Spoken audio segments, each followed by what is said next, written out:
नमस्कार दोस्तों मेरे यूट्यूब चैनल रे समस्त को स्वागत। आज एक नुआ रेसिपी नहीं कि आसी जहाँ पालंग सागर रेसिपी चलतु देखा तार फुल प्रोसेस आउ थे बनई कि निहाती खातु।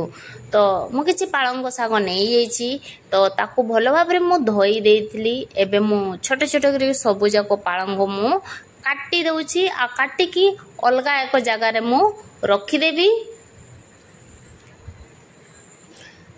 एबे एक जो आलू ताकू भल भाव छोट छोट करी काटी देवी। आपण चाहिए साइज बड़ भी करि परिबे, मु किंतु छोट छोट ही रखीची कहीं जल्दी सीझा आउ मते भल भी लगे। तो एबे हाफ जहाँ कि फाड़ प्याज नहीं काटी देछि। एक गोटे कड़ाई रे मु तेल दे देउछि आउ काटिकी रखिथिबा प्याज दे देउछि आउ किछि रसुण मु दे देउछि।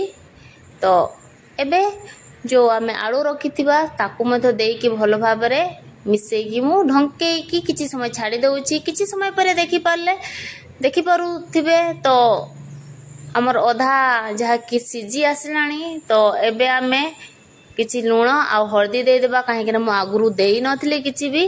तो एबे भल भाव मिसेकी मु पालंग शाग को दे देबी। देखि पाथमे मु पालंग शाग भी देई सारलेनी।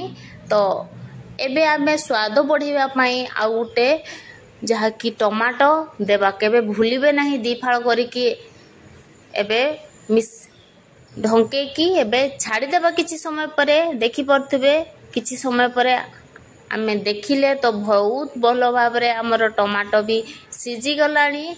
आ एमिति तो आलू तो आगरु ही अधा सीझी सारिथिला। तो एमिति थरे ट्राए करंतु, बहुत भल लागिबो। आउ पखाळ सहित रुटी सहित आराम से खाई परिबे। तो फुल वीडियो देखिथिबारु बहुत बहुत धन्यवाद।